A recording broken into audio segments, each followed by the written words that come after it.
सबने दिल से उसे उतारा था। वो मरी कब थी, उसको मारा था। पैरों में गिर के जीता था उसको पाने में खुद को हारा था। तेरे मेरे में बट गया सब कुछ। एक वक्त था, सब हमारा था। वो मैंने खोया जो मेरा नहीं था। तुमने वो खोया जो तुम्हारा था। जीत सकता था उसके आगे मैं दोस्त, पर बड़े हौसले से हारा था।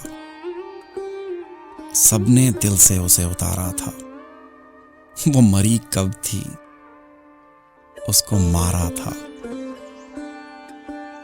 हिमांशी बाबरा कातिब एक बहुत ही कमाल की शायरा मेरी नजरों से गुजरी है। इनका जो